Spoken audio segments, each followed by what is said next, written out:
কাউসার, আপনার মাধ্যমে জানতে চাই আসলে এখন পর্যন্ত কতজন হামের উপসর্গ নিয়ে হাসপাতালে ভর্তি আছে, আর তারা কি যথাযথ চিকিৎসা পাচ্ছেন কিনা, চিকিৎসকরা কি বলছেন?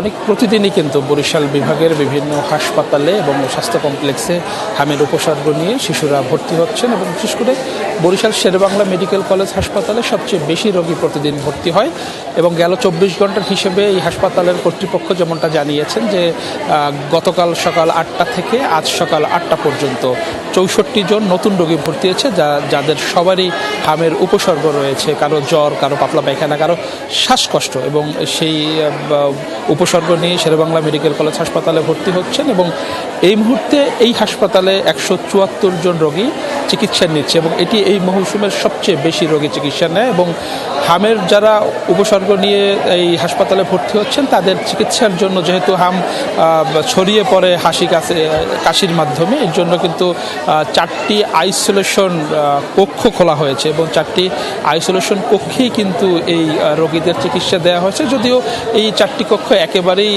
অপ্রতুল, কারণ যে পরিমাণ রোগী প্রতিদিন ভর্তি হচ্ছে তার তুলনায়। এবং এই কক্ষগুলোতে যে সিট রয়েছে, প্রতিটি সিটে 3 জন করে রোগী জায়গা পাচ্ছে এবং এই 3 জন করে রোগীর পরেও যারা থাকছেন তারা আসলে মেঝেতেই চিকিৎসা নিতে হচ্ছেন। এবং এখানে যারা চিকিৎসক আছেন তারা একটি বিষয় বলেছেন যে যখনই শ্বাসকষ্ট দেখা দিবে বা মনে হবে যে তিনি হামে আক্রান্ত, তাকে দ্রুত বিশেষজ্ঞ চিকিৎসকদের সংস্পর্শে নিয়ে আসার জন্য। এবং এখানের যে চিকিৎসা ব্যবস্থা, যারা রোগীরা আছেন তারা জানিয়েছেন যে আসলে চিকিৎসা পাচ্ছেন, চিকিৎসকরা চেষ্টা করছেন চিকিৎসা দেওয়ার, তবে জায়গার অপ্রতুল। আরও একটি ওয়ার্ড বা আরও 2টি কক্ষ যদি খোলা হয় সেক্ষেত্রে আসলে যারা রোগী আছে তারা উপকৃত হবে অনেক।